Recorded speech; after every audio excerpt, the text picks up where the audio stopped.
Good morning, everybody. How y'all doing? Trail Dust, first in.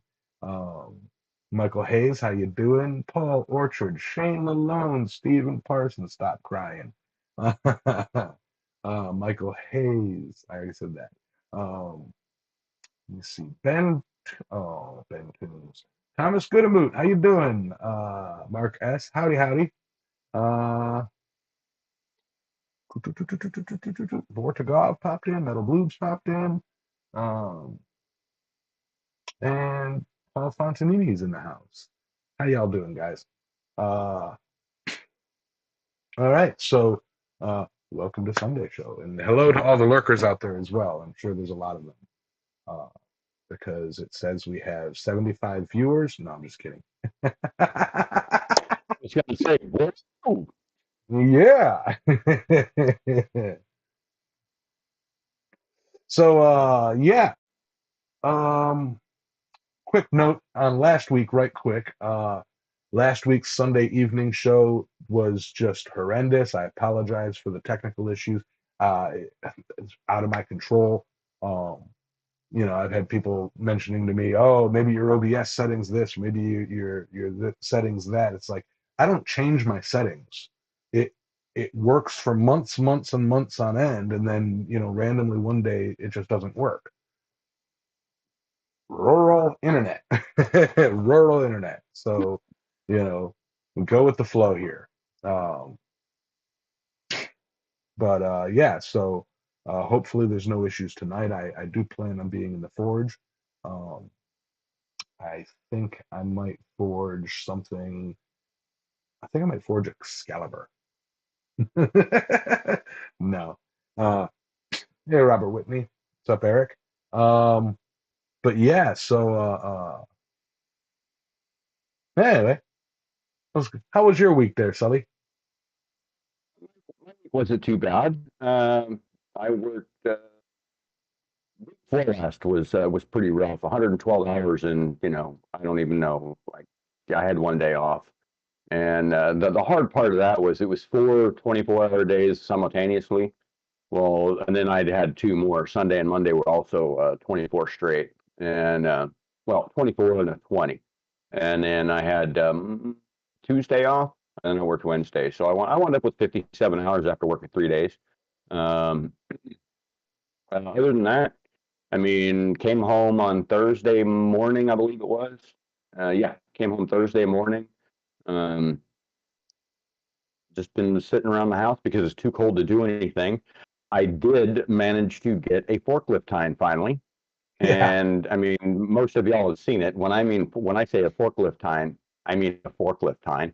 It's well over 1,000 pounds, 9 feet long, 8 inches wide, and 4 or 5 inches thick.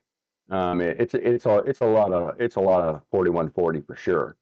Well, I can, I loaded it in the back of my pickup with a forklift with a SkyTrack, and then boy, that was interesting all the way home because I had the heavy part up at the front corner of the bed with the tip of the fork poking out the driver's side of the back of the bed, and every time I'd hit a bump, the whole truck would start doing this, like side to side, and then it would do that for like 30 seconds, and I'm like, ah. Anyways, I got it home, got my shop cleaned out, backed up into the shop, and picked the fork out with my chain hoist. And well, it's 1,000 pounds of fork. I can pick it up out of the truck and I can set it down on the floor. That's it. And so I got it all kind of balanced on the chain hoist, and then I put a jack stand under one end. So anyways, I was cutting it with my bandsaw, and I was able to cut the tip of the fork off, probably about, I don't know, yeah, 18 inches, because that's where it's the thin part. I was able to cut that off by cutting it from one side and then flipping it over and cutting it from the other side. And then so I started taking. I was going to just. It's like, well, I need to have this thing manageable, and I'm not really going to need slices larger than 2 inches. So I decided I'll just, because the bandsaw will take a 2 inch slice off of it without having to stop and turn it over. So I was like, yeah, that's a great idea. So I stood it up on end. I got it all nice and level, because the first cut wasn't level. The first cut was just like, let me get through this. So I got it all nice and leveled up, and then I got jack stands put underneath it, so when the bandsaw cut through it, it wouldn't like wing up and like break anything or cause any problems. It would only move like a half an inch. So I got the Hmm. bandsaw in there, and I took the first cut to straighten it, because the first cut wasn't really straight. So the first billet I took off of there was like an inch and three quarter wide at one end, and an inch and an eighth, inch and a quarter on the other end. But the purpose was just to straighten out the cut. And then I started making my next cut, and I made it maybe 15 minutes into the cut, and I broke my last blade. Oh. And part of that is because it is hardened and tempered 4140. It's not, it's not annealed, and I don't really have a good way to anneal it. So I won't be able to get a new blade until next week. And so, yeah, and I won't be back until mid-December. So I'm going to, when I get done with the show, I'm going to go out to the shop and move everything out of the way, and then I'm going to set the fork down on the floor because I can't move it anywhere else. And then next week I'll go buy a couple. I'll buy all the blades that Lowe's has, which is probably two or three. And yeah, I'm thinking if maybe somebody can come up with help me out with an idea, but I need a way to build like a little localized fire underneath the fork where I can like maybe anneal a section like this, or not anneal. I guess normalize is more appropriate. Just take the heat treat out of it. You know what I mean? Um, Not necessarily a whole technical annealing process, but heat it up to red and then let it cool off so it's not heat treated anymore. I got to figure out a way to build a small localized fire underneath that, and it's probably going to take like an hour to heat up, I would assume, because it's so big. Um, I don't have a torch handy. If I did have a torch handy, I wouldn't be cutting it with a bandsaw. I'd be cutting it up with the cutting torch in like 1 foot pieces because I can move those around with a dolly. But since I don't have that, yeah, and I definitely don't. I mean, those blades are like, I want to say those blades are like 12 to 16 bucks a piece. Well, I also don't want to mow through 100 blades or 10 blades even cutting this thing up. So I'm thinking normalizing it might help. Bring it to my I shop. just I got an oxyacetylene torch. Bloob says he'll bring you. That's easier. Bloobs will bring you the torch. and, uh, and, and the messed up part is I have a torch and all that, but I got them from a late friend of mine that they had been sitting in his shop for like 15 years and never been used. And the regulators both went bad, so I have to get a new set of regulators, or I could do that myself. yeah. But yeah, I thought I had it all handled. I'm like, yeah, no, I'm just gonna cut her up on the bandsaw. No, no, I ho hum. Bloobs, I may have to take you up on that. Right. Right. Uh, I will say, but then side I note then I'd there. have your torch for 3 weeks, because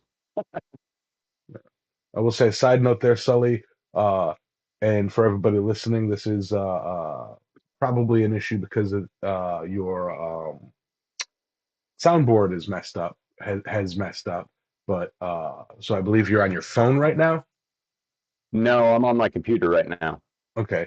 But I know that there's a little bit of a scratchiness coming through. Um, you're not unintelligible, but there is just a little bit of scratchiness. Um, All right. yeah. So, uh, Does it help if I hold the microphone up and it's not like rubbing up against my shirt and stuff? no, no, it's not even, it's just the actual audio has like an underlying graininess to it, you know, and it's All right. because I know that you've used a different mic before, and because you don't have your soundboard, you can't use that mic right now, is what I'm saying.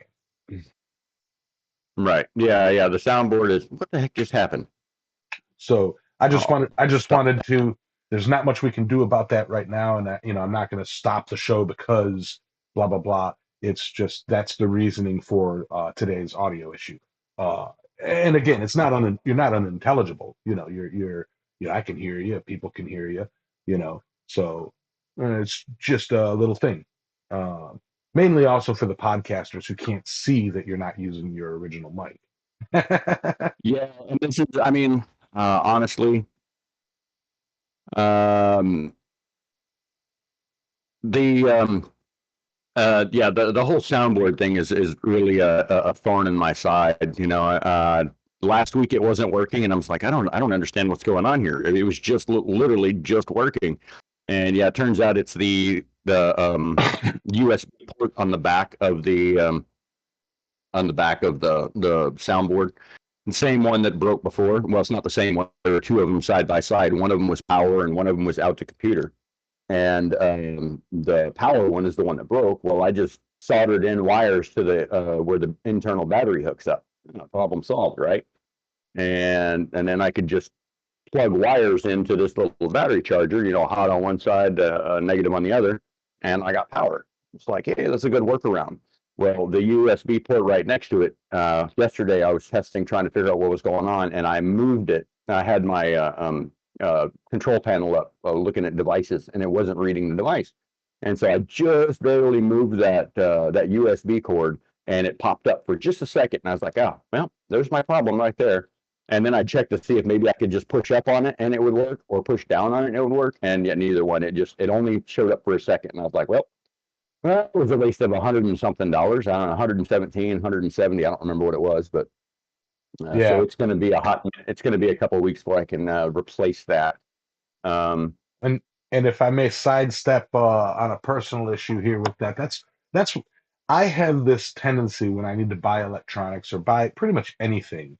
Um, I get locked in like an indecisive loop on making purchases because regardless of how many positive reviews something can have, you know, it can be a crap product or a bad quality control, and you just happen to get the bad one, and it's like you know something like that. Just I hate it when that happens. So I end up not buying anything. I mean, even down to the most minute, stupid little thing like a USB hub, where I plug in and it allows me to have more USB outlets. Now, was my audio in better quality when I was on my phone before the stream? Do you know? Um, Because I can I, try that. I won't have video while I'm doing the segment. So, but if the audio well, is that's all right if you of don't. better quality.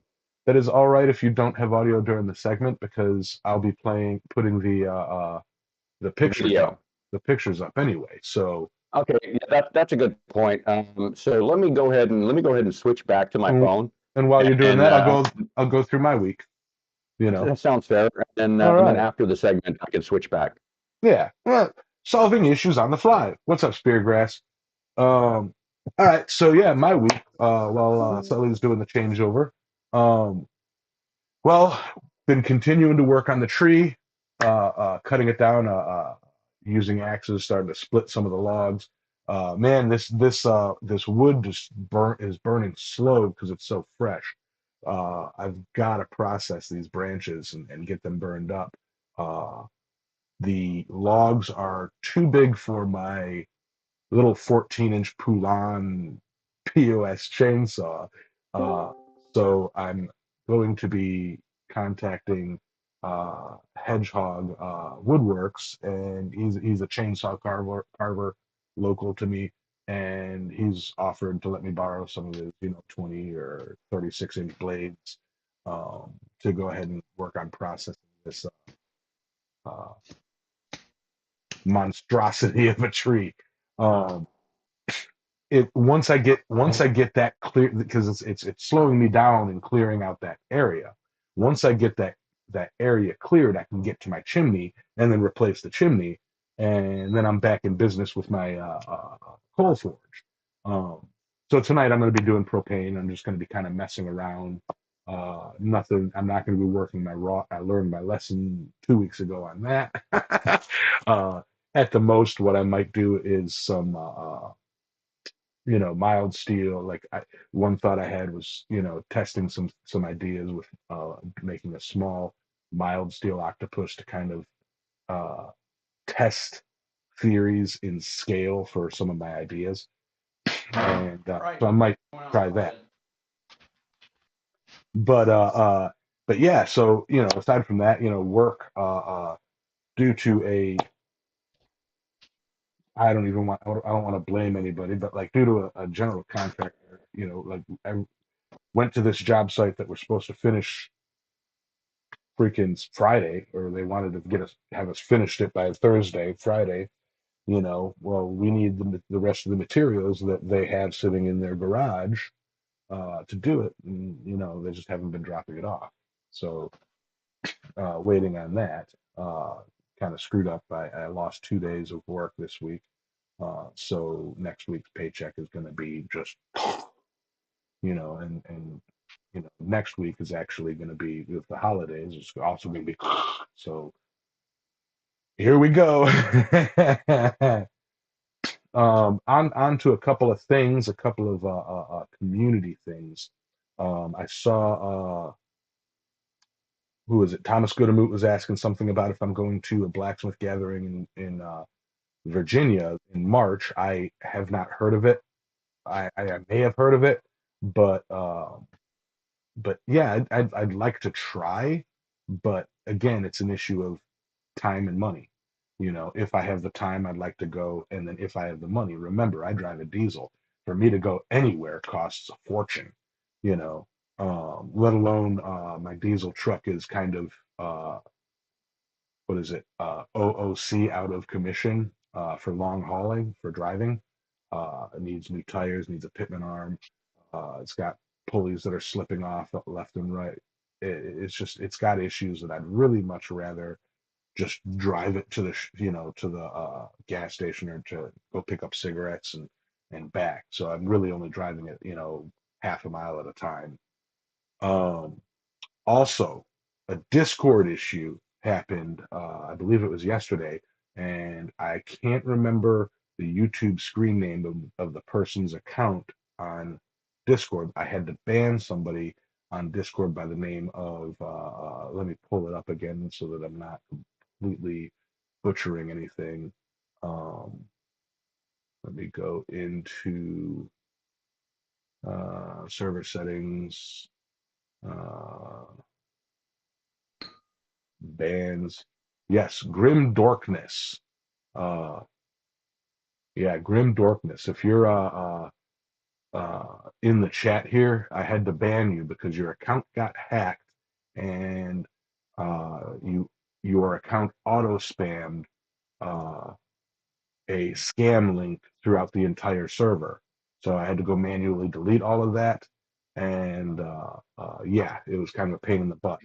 Uh, but yeah, so I had to ban you. I apologize. I don't know if your account is recoverable uh, to you, but change your passwords, check your internet security, and yeah, uh, rejoin the server. But Grim Dorkness, uh, you have been banned.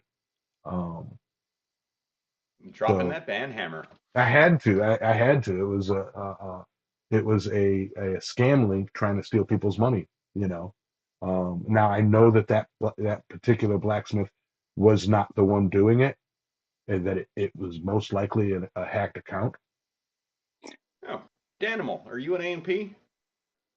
But Just throwing that out there. Said Daniel said Eric been great. Got the aircraft engine mechanic job out hunting. Only thing that can make it better is getting a deer.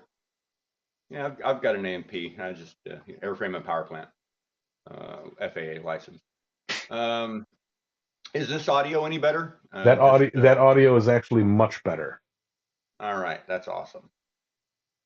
Yeah, it's a lot less grainy. As a matter of fact, I can even turn your volume up a smudge.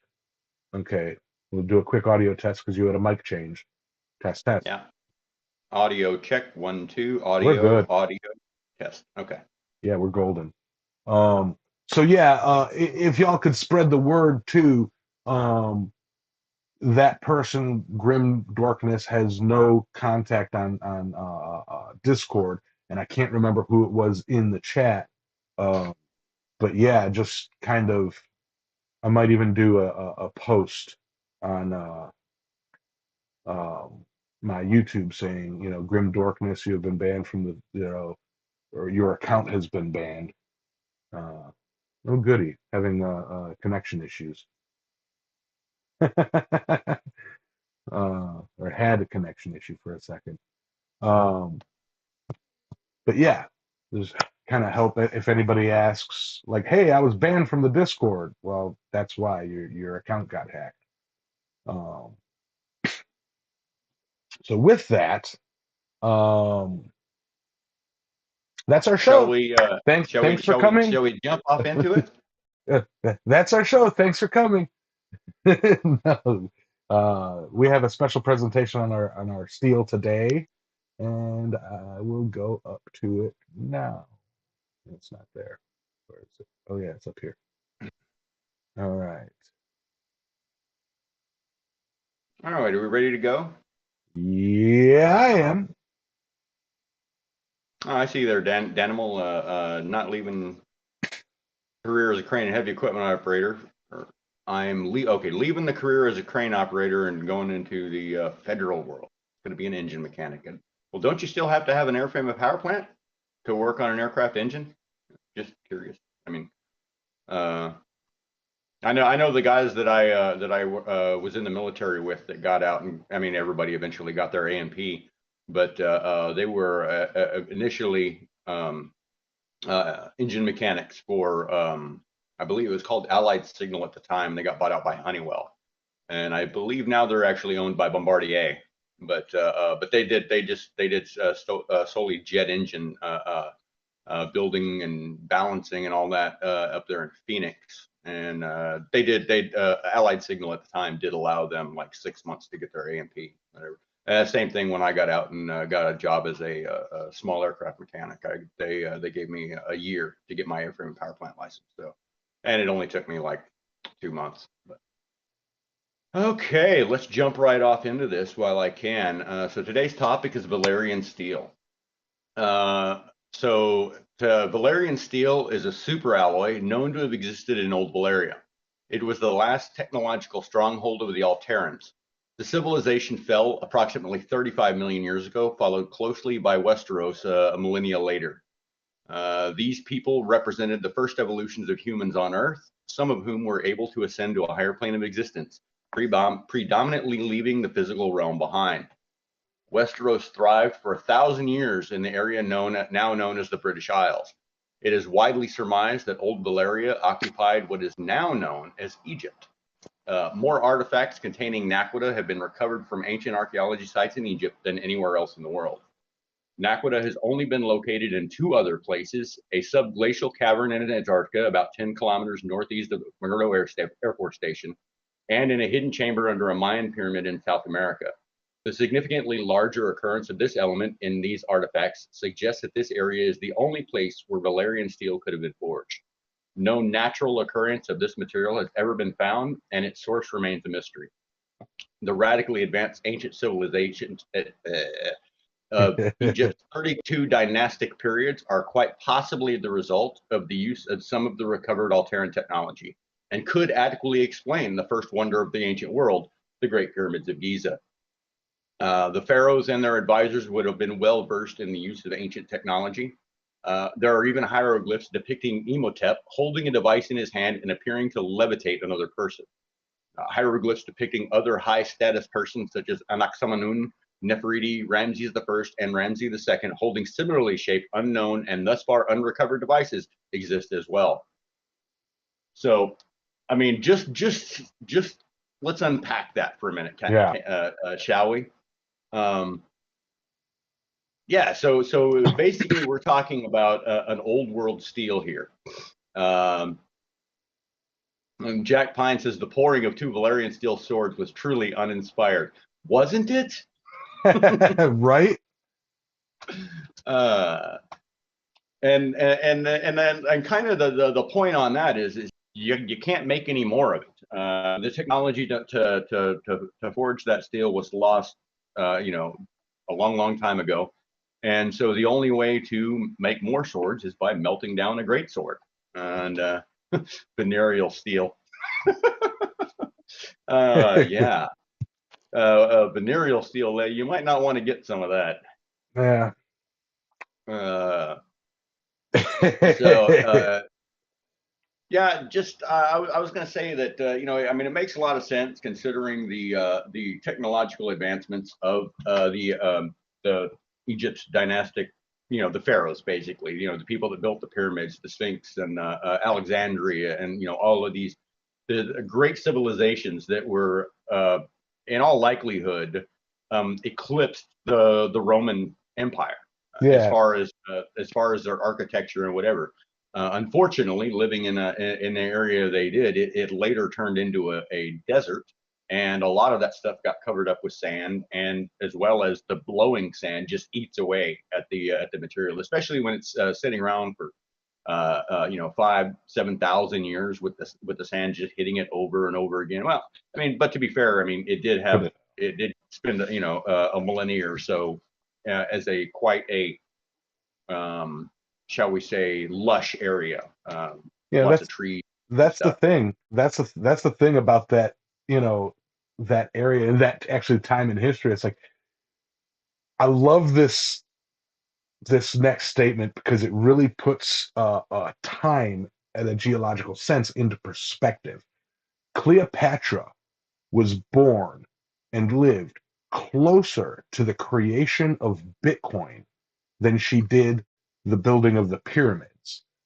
Okay, so it's like when you really think about it, what we consider the ancient Egyptians had archaeologists digging up, ancient crap. It's like, and very likely those ancient like the ancient, what would they be, double ancient Egyptians, very likely were digging up stuff from, before them, thousands of years before them. Civilizations can rise and fall and turn to dust and disappear, over that geological time frame.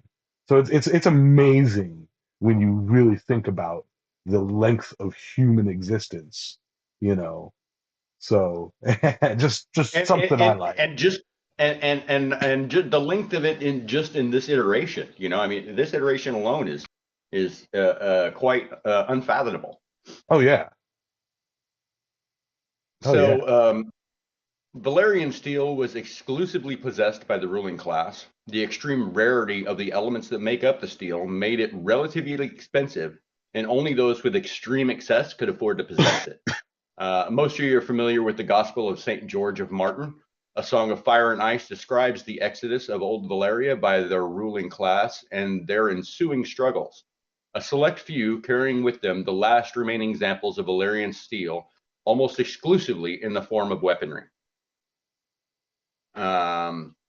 Yeah, so I mean that really it describes having to leave Old Valyria because of a plague, and today it's kind of surmised that the plague was either leprosy or something very similar, and Right. they didn't really understand that it was a virus, that or a bacteria that could be, if you just don't touch anybody, you'll be okay.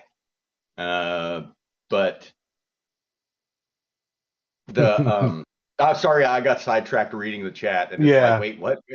But anyways, so the whole gospel by Saint George of Martin is an interesting read. I believe it's been even turned into like a TV show. I've never heard of it, but it's or I've never seen it. So I can't really say for sure, but.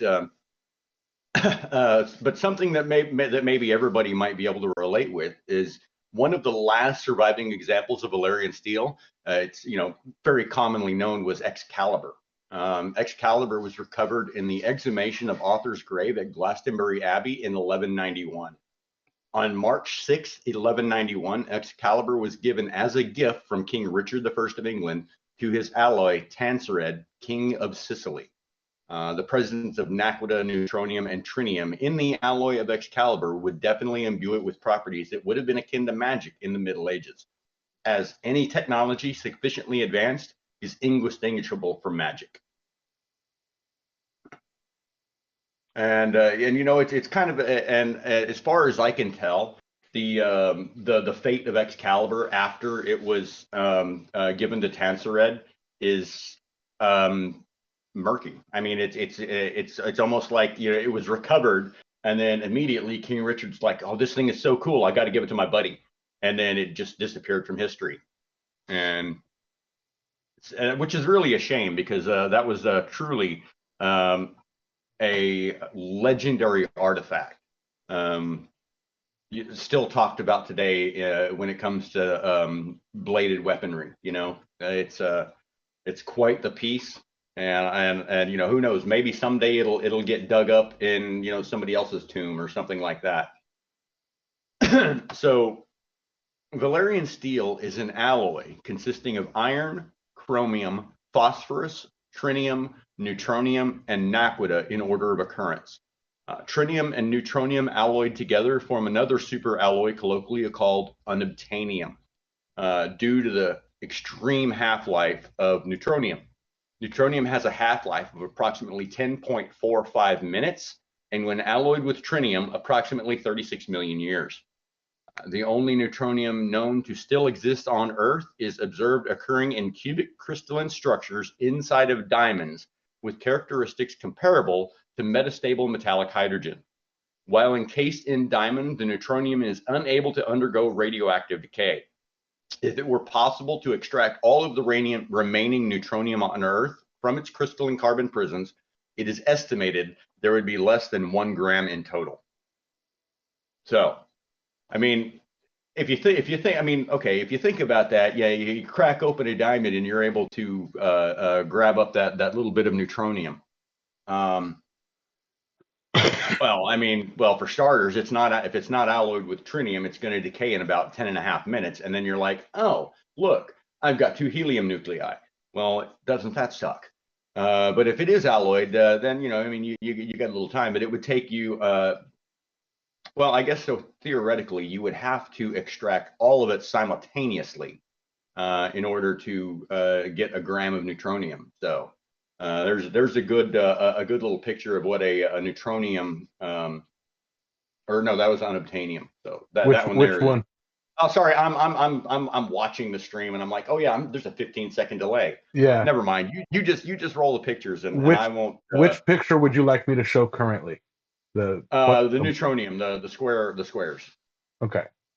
Yeah, that's the one I'm talking about currently. Okay. That is a scanning electron microscope image of neutronium. That is a you know, that looks like it's a lot. That's not a lot. I mean, that's microscopic. Well, obviously, it's a scanning electron microscope. Yeah. Duh. The Bentooms of metal. Right. Yeah. Very, very, very small. So if Excalibur hadn't been lost to the ages, it could be analyzed today to determine its true age and composition. Trinium's beta decay process of releasing 2 positrons and the corresponding alpha decay of neutronium via catching 2 positrons to become deuterium. So the amount of deuterium can be measured in the steel to determine both the age and the amount of trinium and neutronium that were originally in the blade.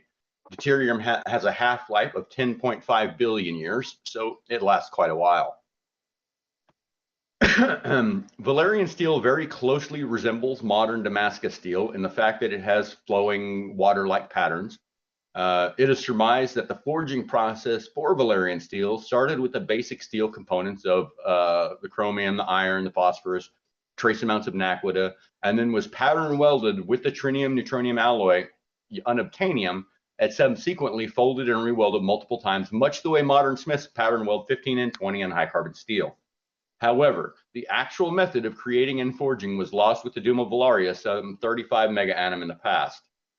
The melting point of Valyrian steel is approximately 5,280 degrees Fahrenheit, with optimal forging temperature between 3,900 and 4,630 degrees Fahrenheit. It's pretty hot. Yeah. I gotta say, you know, I mean, like, you know, so I can see why it would have been hard to recreate in the ancient world. Several hundred examples of Valyrian steel escaped the Doom of Valyria, including swords, daggers, knives, armor, and jewelry. Most notable were the heirloom swords of the great houses of Westeros. Fashioned into blades, Valyrian steel remains sharp forever, never needing to be honed and cut through normal blade steel with little effort. This is very likely due to achieving a mononeutronic edge, which could theoretically not only cleave molecules, but the nucleus of atoms as well, causing localized cold fission as the edge destroys both the weak and the strong nuclear force as it passes through a cluster of protons and neutrons in a nucleus that are unable to be pushed to the side of the edge. Armor fashioned from Valyrian steel is entirely impenetrable except by Valyrian steel. And then jewelry crafted from Valyrian steel was worn to boast of one's wealth and power. I mean, how rich did you have to be to use the material that makes it the most valuable weapons in the world and wear it as a trinket and decoration? Now, we don't actually have any pictures of known trinkets and jewelry of Valyrian steel because they were so rare. Right. I did have one, and I completely forgot to post it. But, oh, you did find one. Yeah, yeah. Let me think about it. It was Aegon the Conqueror's crown. Okay. Was made of Valyrian steel. Trail Dust, you did not miss the isotopes. As Valyrian steel is an alloy, it is not an element, and therefore it doesn't really have any isotopes. Ask me about my isotopes. Right. Hi, Roy. And as a closer, Valyrian steel is also only one of two known objects in the world to kill a White Walker. The other being obsidian, which in ancient times is known as dragon glass. So Steve Schleicher better keep his eyes peeled. You got a picture of a White Walker there handing. Yeah. Watch out, Steve. We're coming for you. This looks just like Steve, doesn't it? After he got attacked by an angle grinder with a wire wheel on it. Yeah. Yeah. Yeah. So, get back to where we're at. Yeah. Indeed, Roy. Indeed. Absolutely, Roy. This was now most of the time for our show we pick a steel and then pull up a bunch of information pages and spec sheets and whatnot, and we kind of read it off. This one we actually spent about a year researching.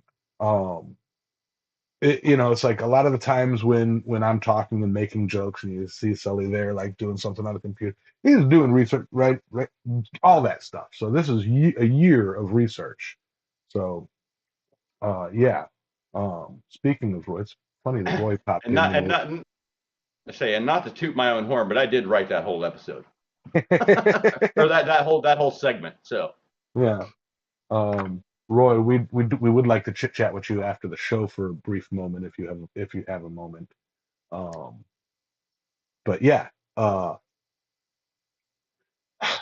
Any questions about Valyrians? I saw somebody saying we should do vibranium next. Another one that's always on the table is Dumasium. Dumasium. Oh man, love that steel. What's that one? No matter how much you attempt to sharpen it, it stays blunt. Like exactly. I mean, you could sit there for hours and hours and hours and weeks and months, with a honing stone, just going at it, and you pull it up and it's as round as a ball. Every time you try to hone it, it like adds material to the edge. What's up, Ben? But yeah, so what'd y'all think? I thought that was pretty informative. And honestly, I want to say I had a really good time putting that together because I literally started putting this together last year. Like writing. Well, yeah, I mean the research and all that, but I mean like the writing part I actually started last Sunday, and I mean like I'd just be hanging out and be like, oh, I forgot to add this in. Oh, I forgot to add that in. Hold on, let me look that back up to make sure I got my numbers right, my dates right, and stuff like that. But yeah, lead. No, that's not lead, Roy. Let's talk about the Damascus. Yeah, the Damascus. Uh, But yeah, so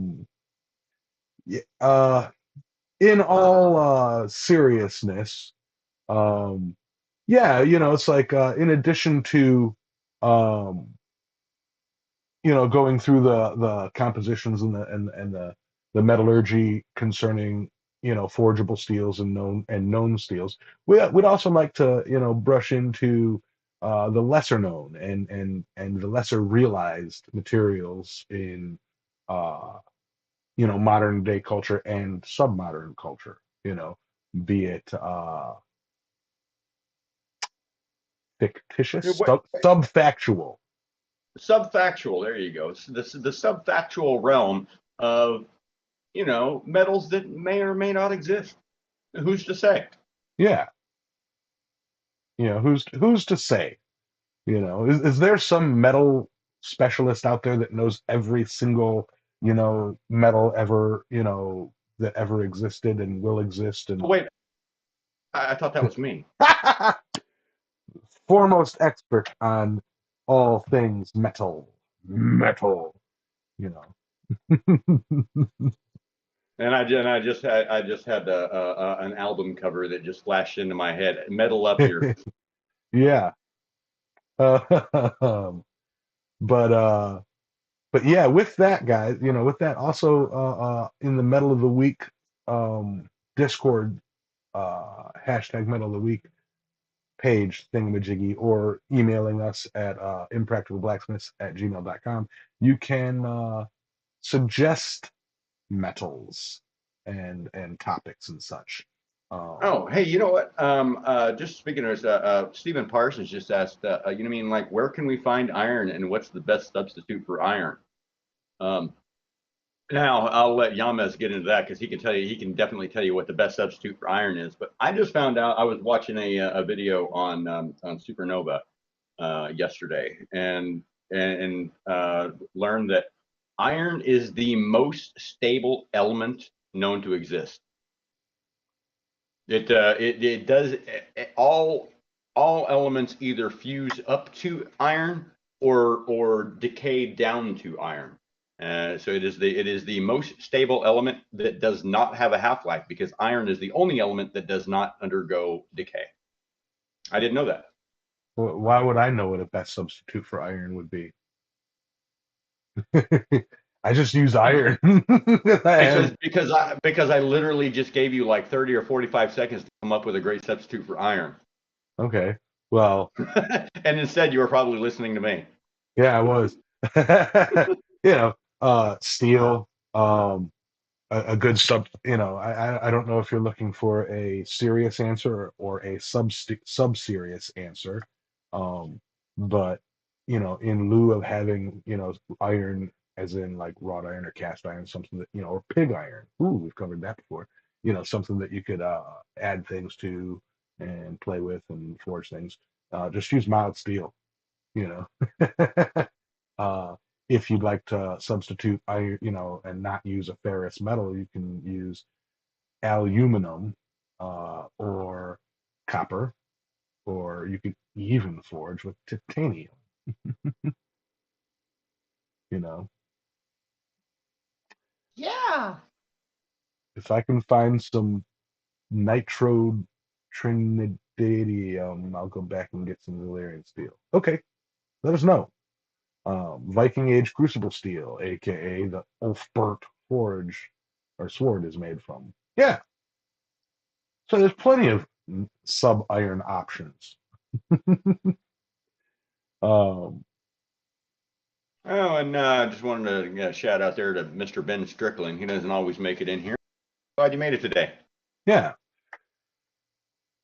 but exactly, Donut.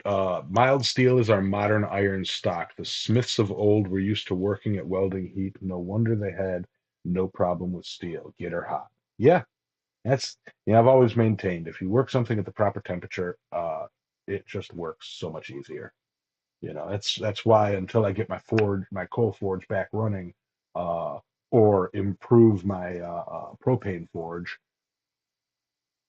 which I might, I am pretty much putting a pause on drawing out all of my wrought iron for the tentacle or for the octopus arms.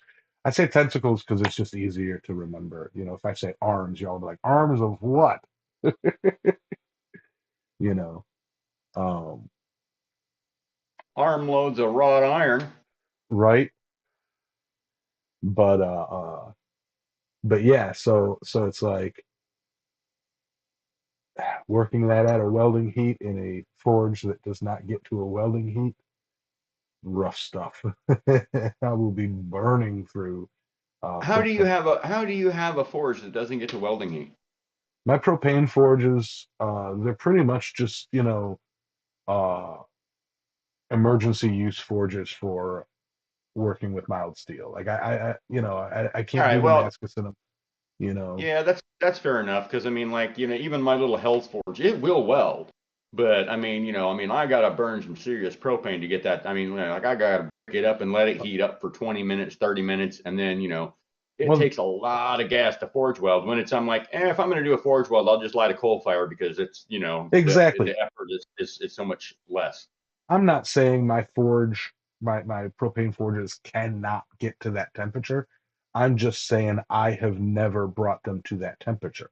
You know, Right. uh, like I'm sure if I go wide open on the valves, and set the air inlet all the way up and just kind of tweak it, I'm sure I can. But by the time I get it figured out, I'll be having an empty tank. You know, like. Sure, sure, sure. And I don't have the money to But I be mean, throwing around when I have a coal forge right there. and just imagine if you were trying to hit 4,000 degrees so you could forge some Valyrian steel or reforge some, I would that, love to get my hands on some. I mean, You say, know, just say you happen to have one, and then you met up with your arch nemesis that also happened to have a Valyrian steel sword, and then of course in the ensuing sword fight that must happen because it's that's kind of a given. I mean, if you've got a Valyrian steel sword and you meet somebody with a Valyrian steel sword, you must fight to the death so that you can own both swords. Well, so if you if your sword or his sword happens to break in the process, let's say you break his sword or cut through his sword, and then after you dispose with the person, you got to do something with the broken sword. So you got to get a forge up to 4,000 degrees to be able to put that sucker back together, or maybe cast it into a new sword, right. as we've all seen, or that two. that actually kind of brings up pre a call to action, I suppose.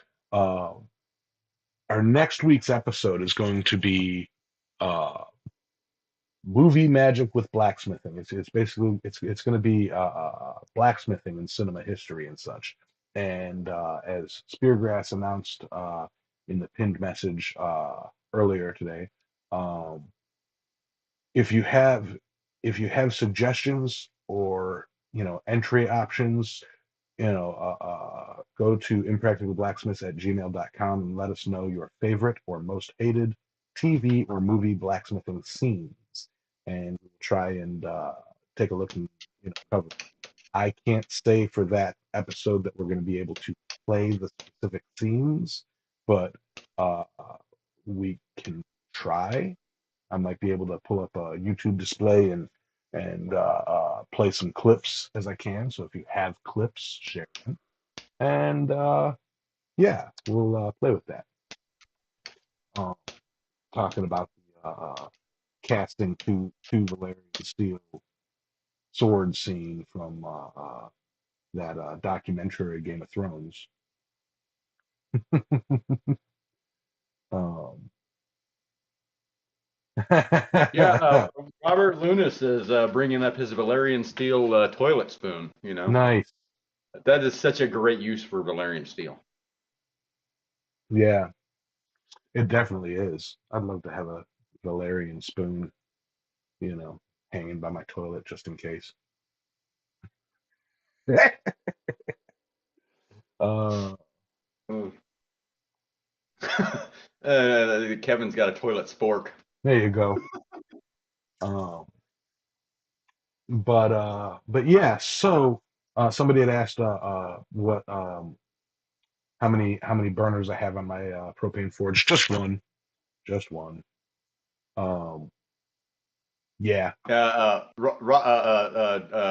donut forge, I James. don't Yeah, know you don't about want to that. you don't want to use a plastic one. um, Uh, but yeah. This was a fun one. Let me see. Yeah, speaking of forges, gas forges and such, Roy, I believe, has one more Mr. Volcano forge to give away on the live stream. And I'd like to add a personal note to Roy and Jess. I apologize that I have not been around in your streams lately.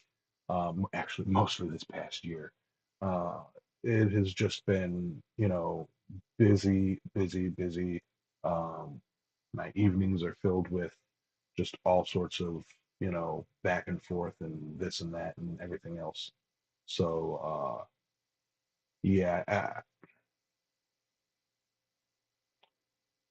I hear that it's yeah, been doing great. I'm sorry that I have not been able to join in the fun. um, but I'm still showing my I support as a channel member to Christ Centered Ironworks. I usually make at least half of a show.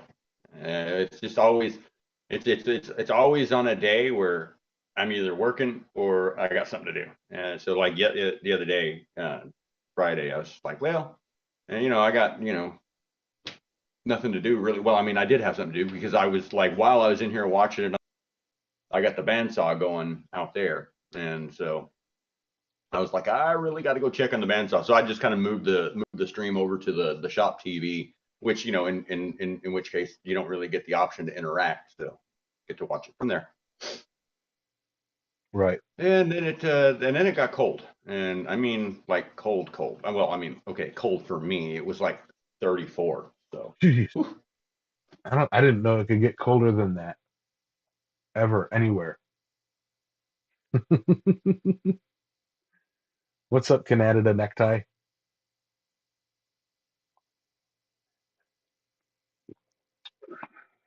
But uh, I will say this. Uh, I will say this. That show actually, with the segment being timed perfectly, um, it brought us, a little bit of conversation afterwards. Uh, we'll be able to round this out to a nice hour-long episode with our final thoughts. Stephen Parsons, what was your question? Oh, ah, yeah. I see Stephen Parsons, toilet spoon, spork spoon. Hey, Yamas. Oh, that could be still. Hey, Yamas. That could be still of the next week.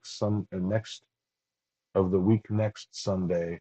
Viking steel swords axe. That could be the new topic of next week. What do you guys think? Everybody in chat, what do you think?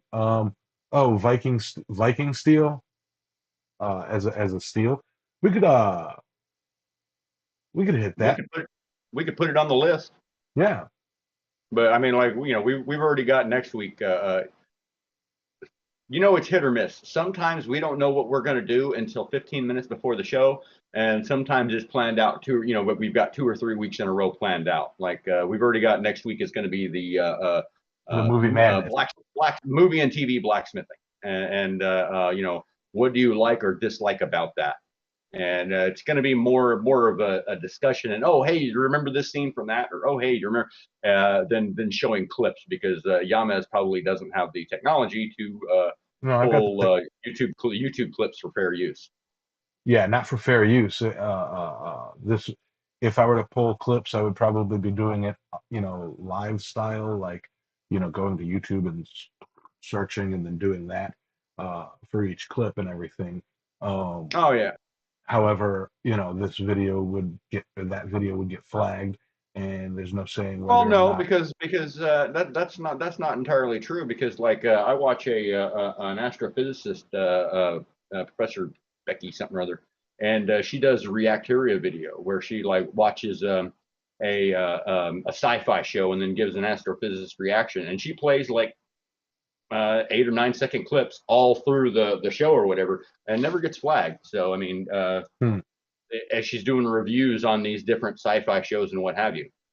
So it's not necessarily going to flag. I mean, can't say that it won't, but I mean, if it does, we'll see. I mean, I'll do it.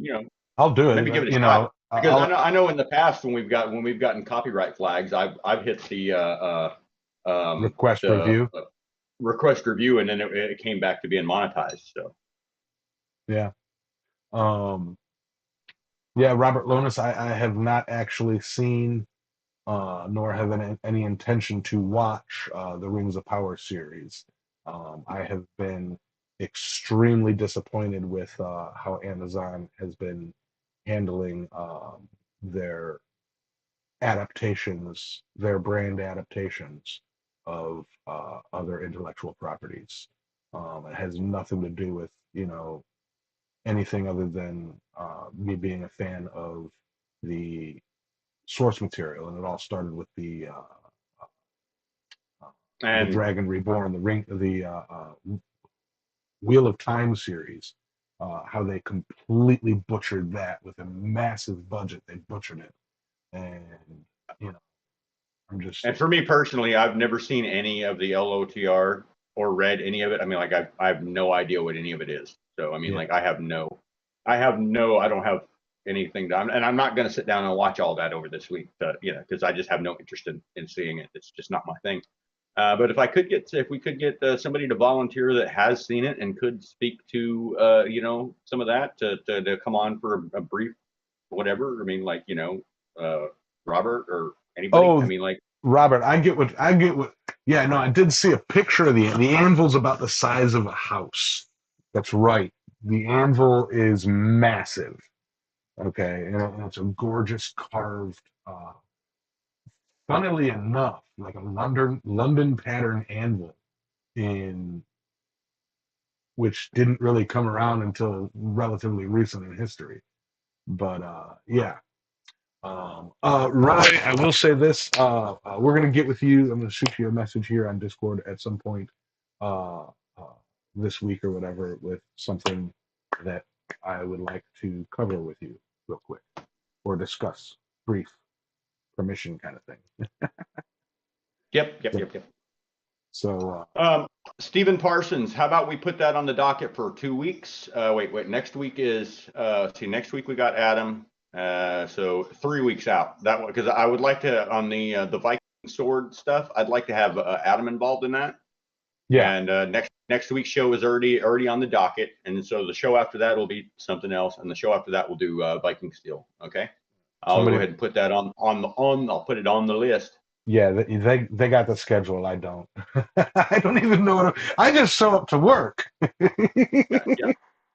The schedule is my whiteboard above my my computer when I'm at work. So as long as one of us is organized.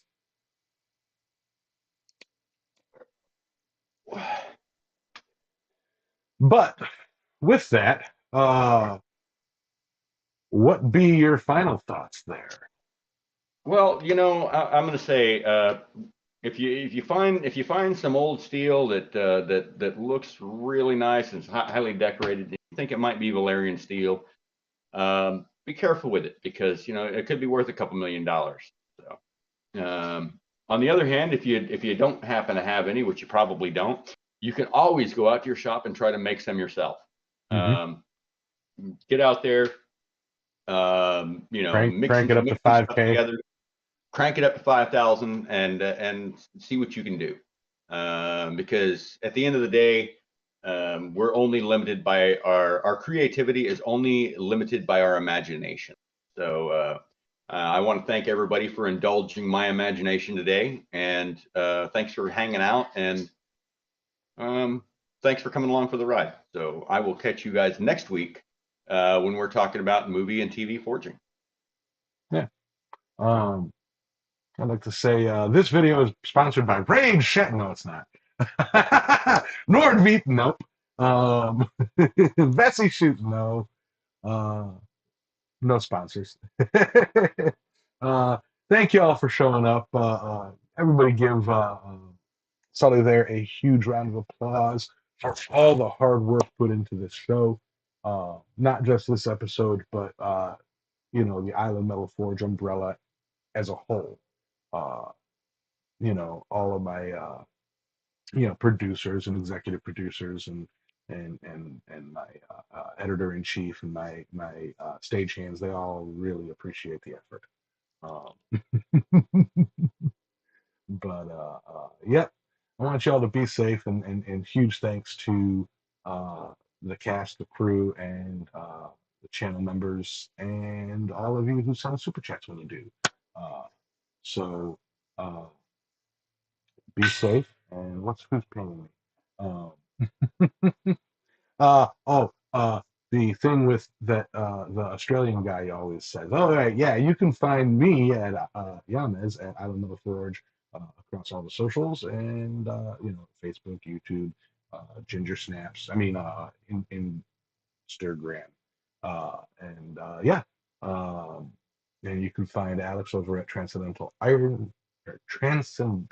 Artist Studios at Facebook, Instagram, TikTok, um, and all the other socials. You can find Speargrass, who actually wasn't here today. He's our bi-weekly host uh, at Speargrass Forge at all the socials, Facebook, Instagram, YouTube, etc.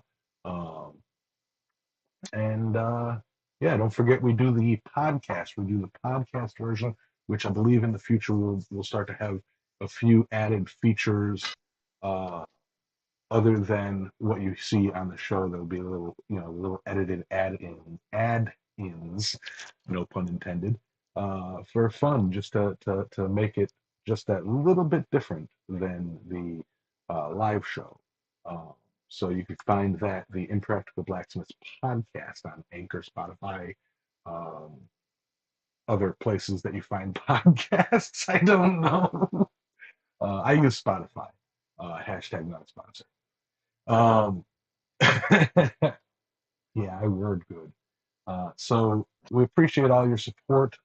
Keep giving those podcasts a download, a listen, and a 5-star review. Um, we ain't doing this for the money. We ain't doing this for the glory. We're doing this because we love doing this. Okay, so yeah, um, that's about all I got. I think I did horrible, but we'll see.